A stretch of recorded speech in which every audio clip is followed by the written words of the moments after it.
Yikes, is this gonna be a fun episode, because we're gonna find out how much Pro Charger boost we can ramrod through a cast piston 350 Chevy.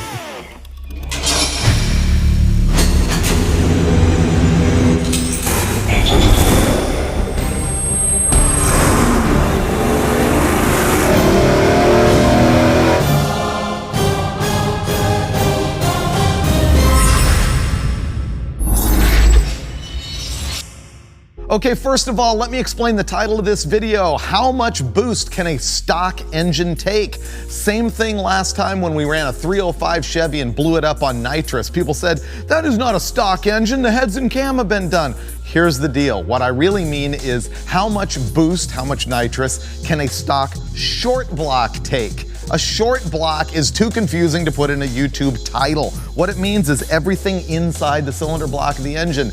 Cast pistons, junk connecting rods, stock rod bolts, a cast crankshaft, bearings that are nothing special. That's all the stuff that is going to fail under boost. Cylinder heads are not the problem. So what we're doing here is we have literally a stock rebuilder short block, the type of thing that you could buy at O'Reilly Auto Parts or Pep Boys or whatever. It's a 350 Chevy, call it a 5.7 liter, and we're gonna cram a whole bunch of boost through it. The only thing that we've done to ensure life on this short block is that Dulcich took it all apart and opened up the ring end gap.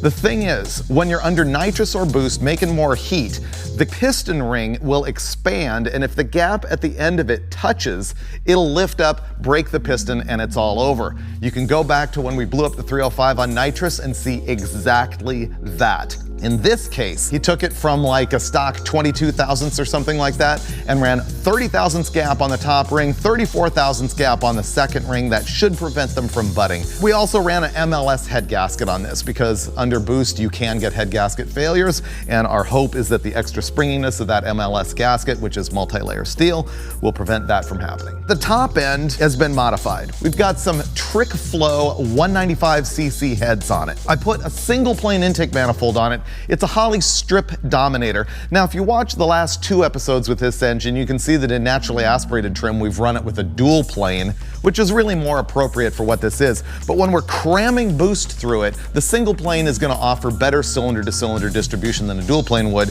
and so it's just giving us that much margin of safety. Up top, we've got the 750 CFM Holley XP carburetor. That's what we're gonna run naturally aspirated. Other than that, the short block bone stock with the exception of a Comp Cams 280H, which is a Magnum flat tappet grind, nothing special at all. So what we're gonna do is throw this thing on the dyno and find out what it makes naturally aspirated, and then start cramming boost through it, and maybe parts will fall out. Every once in a while, the guys at AMSOIL tell us that we are completely off our nut and cramming a bunch of boost through an engine where we have no idea what the bearings are and no idea the clearances is one of those times, which is why this time they went with all the cowbell. Dominator racing oil in a straight 60 weight. They want to make sure that when we have our failure, it is not oil related, and so they're looking for as much cushioning between that connecting rod bearing and the crankshaft as we can possibly get. And I'm going all the way this time, once again, with the funnel, because I love my Mr. Gasket cast aluminum fin valve cover. I don't want to get oil all over it.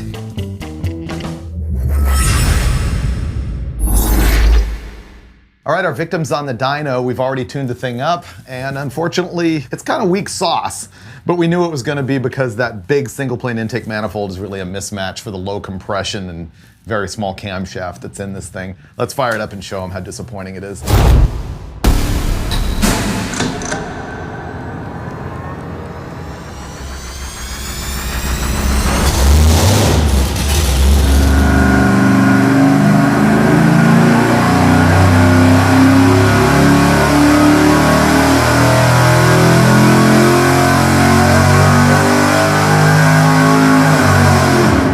Okay. Yeah, about the same up top. A perfect example of why a single plane is not the best choice most of the time on the street. So our final answer is an oddly shaped curve that's not very good, but we did make 390 pound-feet of torque all the way up there at, what was it? 5,000? 5,000 RPM, and then it made peak power at 5,500. So basically what that tells you is that it's killing a bunch of torque down here where it should have peak torque at, let's say, 4,500 RPM. Yeah, exactly, and that's the characteristic of the single plane. But it is the right intake for boost, and I think we should go there right now because I never want to see this again. Yeah, I don't want to do this anymore. So, pro-charge it! Well, that was underwhelming, but now we're gonna go big with a boost. This is a ProCharger centrifugal supercharger. Now, I've never run the ProCharger brand before, but I am impressed so far. The quality on this thing is nice. These are made in USA. They've got a billet impeller, they have a billet gear drive setup, and the company makes blowers all the way from, you know, a tiny 850 horsepower capable unit all the way to 3,500 horsepower, which is cool. The particular model that they asked us to run today is an F1 A94. It's got a 9-inch volute, it's nice and compact, it can flow 1,625 CFM, it can make 1,200 horsepower. It's a self-contained unit, meaning that it does not need oil plumbed to it from the engine. That's a big deal to me. I hate having to run a pressure line and the return into your oil pan, poking a hole in it and all that stuff. The other thing that is good about having self-contained oiling is that it stays cooler, but the part I like is that when we scatter this engine, we're not gonna be sending oil full of shrapnel from the engine through the supercharger and killing it at the same time. One thing about this unit is that it has a 5.4-to-1 step-up ratio. What that means is for every 1 turn of this pulley that's driven by the belt, we are turning the impeller 5.4 times. See, this unit is capable of turning 74,000 RPM. Yeah, that's a big deal. We're probably not gonna be spinning it that fast in this particular test. Now, we are gonna run this with a blow-through carburetor. You need a special carburetor to do that. EFI is just a smarter way to go, though you can pull this off, and if you're gonna try, I recommend one of these carburetors modified by a shop called CSU. This is an 850 Holley. They've set it up with their magic just for blow-through applications. Westech has had a lot of luck with this unit right here, and so that's what we're gonna run today. And when we do, we're gonna start small and go big. Here's how. The larger the pulley that you put on the supercharger, the slower you turn the supercharger, and so the less boost you make. So we're gonna start mild. We're gonna find out how many smaller pulleys we can put on before we send this 350 to Kingdom Come. Last time we ran this engine, it had a 671 wind on it, which is a Roots type blower. Now we're going to the centrifugal. The Roots tends to make more low-end boost, low-end torque, whereas the centrifugal tends to gain more boost with RPM, and it'll make much more high-end horsepower. So anyway, what are we gonna do here? We're just going to run it till it Till parts fall out, yeah. Either we need to blow it up or we need to pick a number at which it's been so heroic that it needs to live instead of can pick that number. What is it? 750 horsepower. That's exactly what was on my mind. No way. If it makes 750 and lives, It gets the letter from the governor at that point. Yeah, I don't think that I can make connecting rods hang out if it this thing survives makes that. 750, it's going in a museum.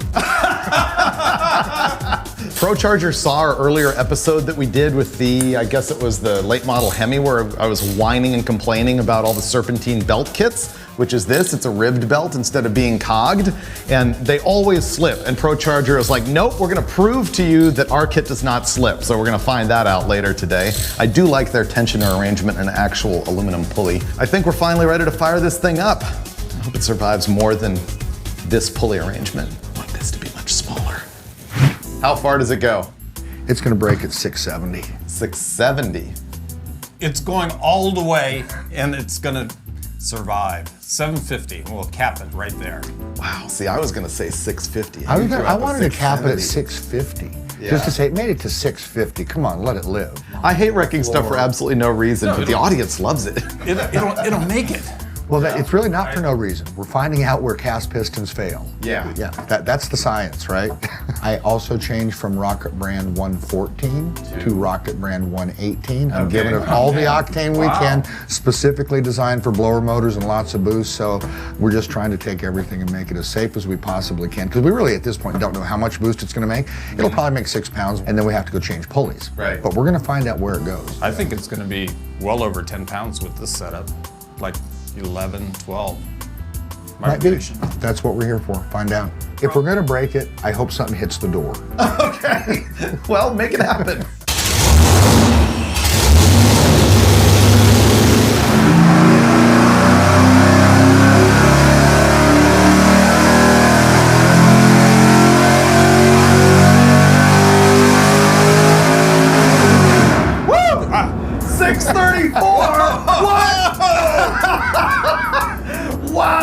So there you have a smooth Hyundai at the peak over roots. Oh, amazing! If this were a tune-up at the drag races, we would probably lean it out a bit. But I was actually rolling in at the really low boost numbers because it's centrifugal. It was like 12.4. It's like, okay, this is cool. Then I'm just watching the carburetor work flawlessly. And it goes down into the 11s at about 10 pounds. And by the time we were at 14 pounds, it was in the 10s, which is granted a bit fat, but I'm better with that. Call up the graph. Let's see where the peaks are. Wow. Look how far it pushed the peak torque. It's a rising boost curve with the centrifugal, so it just keeps pushing peak torque up. Yeah. It's Crazy. very cool. This is crazy. Dulcich was right on the boost. What? 14? He said it's going to make up there. He said I think it's going to make 14. 14? Yeah, It made and it made 14.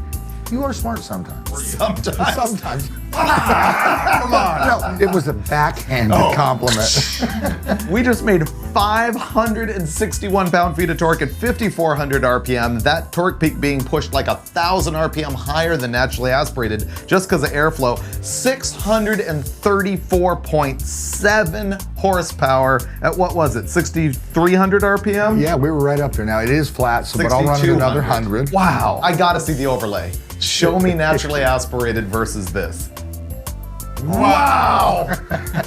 Yeah, I think I'd choose that. Look at that, cast piston, but 118 octane rocket brand, 30 degrees of timing. Well, and that may not be what you need, but it's what we did to be really safe and see how far we could take it. Right. We could back the octane off. We could probably add another couple degrees of timing. No, I want to make it live as long as it can. Exactly. There you go, 14 pounds, stage 1, 561 pound-feet of torque, 634 horsepower. Ready to go with a smaller pulley? 680, 750, who knows? All right, so with this blower pulley, we're spinning at about 55,000 at peak RPM with this motor. And we're gonna put a smaller pulley on here. That's gonna make the blower spin even faster. We should have about 65,000 RPM at peak RPM with the motor.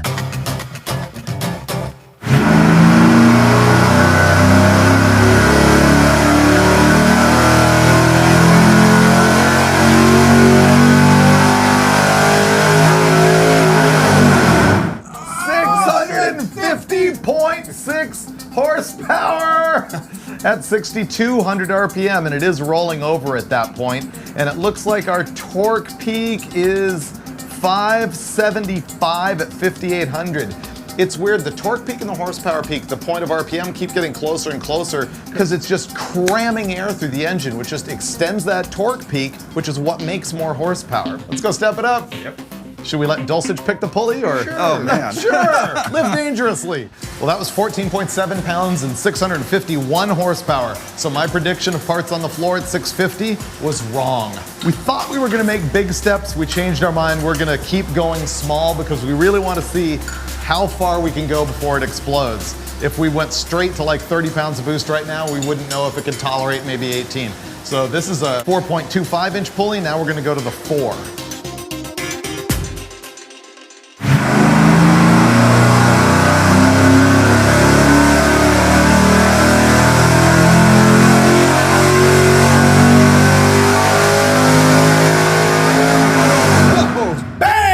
That was a lot. Look at that!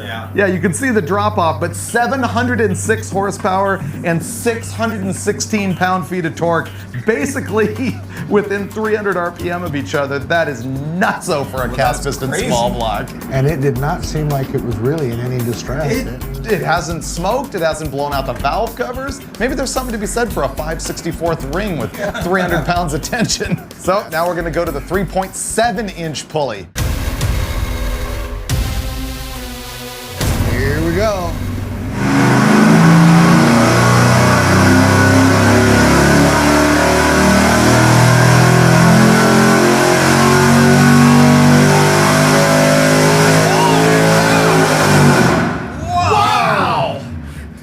Get out of here! What we just saw there, our final with the 3.7 inch pulley and 18 pounds of boost with a little bit of belt slip is 653 pound-feet of torque at 5,800 RPM and 733 horsepower at 6,000 RPM. I have complete confidence in this motor now. It can It's go dumb, 800. isn't it? With that Rocket 118, it's and reasonable timing and good gas and all of those things that a lot of guys don't do. While you guys are celebrating, we have one more pulley that we can blow it up with. I know, and we got to make that belt like a piano string.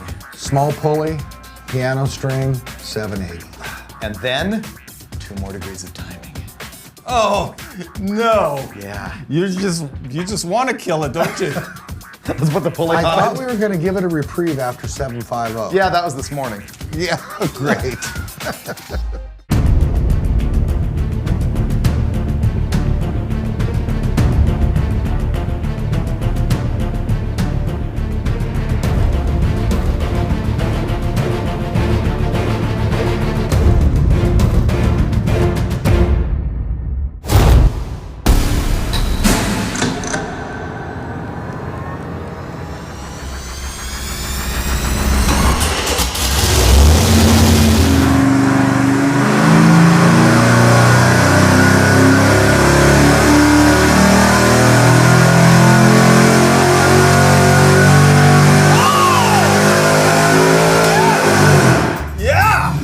Mic drop. The belt still slipped, but I saw 25 PSI. Did you? 765 horsepower. Wow. Didn't make 700 pound-feet though, made 693. That is the comparison of naturally aspirated power to our boosted power. That's insanity. That's 300 pound-feet increase. And look, almost doubled the horsepower of the thing. A winner. This morning when I was driving in here, I was debating with myself if I needed to bring in a shovel, a rake, or a mop. Yeah, and I was expecting a black cloak too, like the This thing cruel was just gonna be gone. executioner you were. I know, but now I love this thing. I cannot believe it survived. There's so much I'm impressed about this whole operation. Well, I mean, the thing was a superhero. I mean, that stock little 350 Chevy bottom end. It didn't blow out a breather cap. It didn't blow out the dipstick tube. Yeah, it was just awesome. I don't get it. No, that's At great all. horsepower. I'm super impressed with the Pro Charger. They've got their act together on that program. Yeah. I'm really impressed with the CSU carburetor. Agreed. That was the best blow-through carburetor tune-up, I mean, out of the box I've ever run. Yeah, by and far. The fact that this cast piston rebuilder short block survived is just mind-blowing. Yeah, but bear in mind, that was on the dyno where we had a handle on every parameter, or at least Brule did. I know, that's the one caveat I would give to this for sure. I would not do this in a car. I wouldn't go down the drag strip with this a whole bunch because eventually you're gonna break something and drive Right. over the crank. It's a controlled situation in the dyno cell. It's more brutal in the car, especially with ambient temperatures and water temp and But you're only talking about that much more durability parts. Better rods, better pistons, maybe upgraded rings. a Dart SHP block, and you're good to go. You could run this thing forever. So I think what people really learned here is what's possible with a super simple combo. I can't imagine how much better it would be with like a solid roller camshaft and a real short block. And you learned how to tune this thing to make it survive, showing that you can do this in the real world. And this is expensive. Yeah. But in the world of what would become 800 horsepower with a proper motor, it's not that expensive. No, it's probably the cheapest way I can think of doing it, really. I know. In fact, I'm planning on doing exactly this with that supercharger to put in our land speed car for El Mirage. All right, that'll be cool. I know. I want to do Yeah. like a 12-degree head thing. It's going to be crazy. And you will see that on a future episode of Engine Masters at some point. So look for it on Engine Masters, which is presented by AMSOIL with support, as always, from Mr. Gasket, like these swanky valve covers, and also Earl's Vapor Guard hose. You know what the real question is? What? What's the worst hair situation? Dulcich now, or you with the ponytail, or me with the mullet?